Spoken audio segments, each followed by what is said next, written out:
So we've got an iPad 10 that came in for a no charge, or more specifically a no power issue.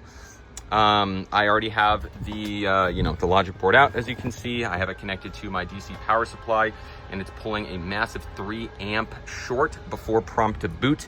That is a DC power supply. If you're not familiar, it acts as a battery and allows me to measure the current going in. So if I had just had the battery connected, I would basically have no idea that it's pulling a full 3 amps. And that tells me quite a bit. And then I'm able to use my thermal camera, which tells me this hot spot underneath this shield is just over 200 degrees. I can only imagine what it would be once I get this shield removed. So that's what we're gonna do. I'm gonna use some low melt, I'm gonna use some low melt solder and get this shield off, and then we're gonna check again. All right, so my anti-glare light is really coming in handy right now.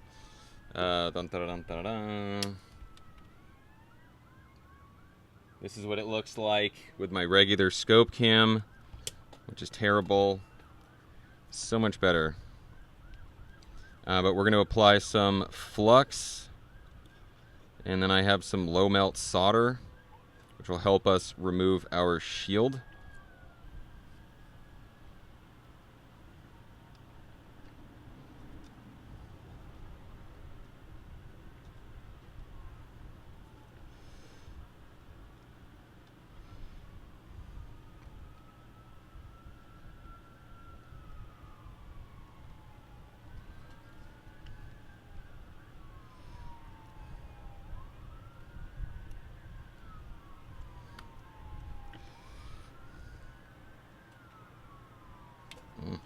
So I have it weighted down over here.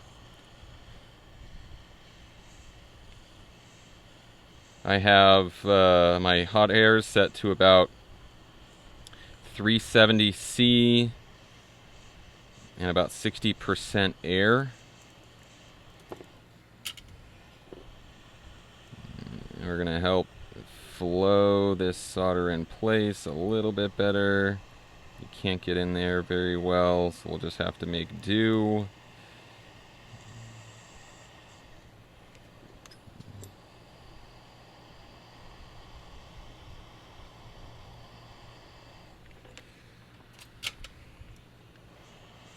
Now we're just going to go in circles.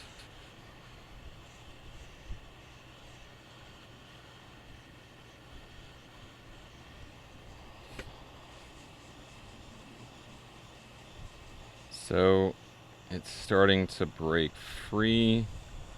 Now we're just going to wiggle back and forth. It's putting up an awful fight.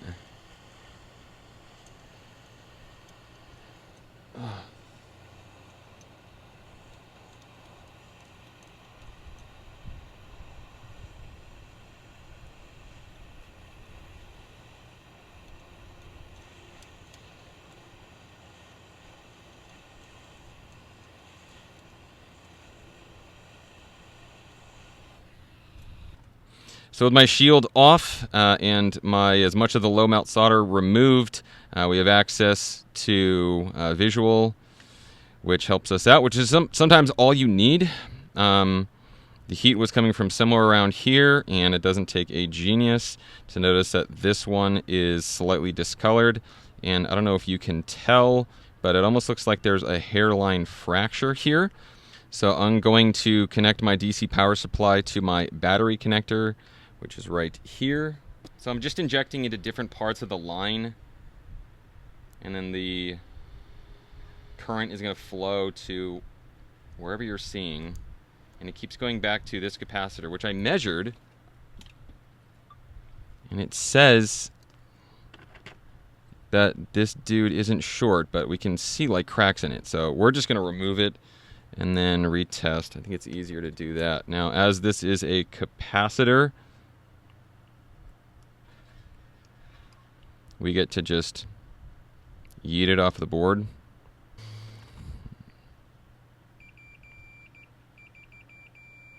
There we go. So that was in continuity mode. So in continuity mode, just tells you if point A is connected to point B. Capacitors are not supposed to have continuity. Bad capacitor. So now we're going to take the same 4 volts and we get no current draw, which is what we're looking for. So this appears to be the culprit. Sometimes they're just this easy. Hopefully this is the case and we don't have anything else. But I'm going to put my board back in and give it a test. So not only do we have charging at about 2.5 amps, but we also have a charging symbol. I did have to jump the battery with my DC power supply and to get it at least to above 3 volts, so this can do the rest. But that is certainly a step in the right direction. I'm gonna leave this here for a little bit and we'll check back in just a bit.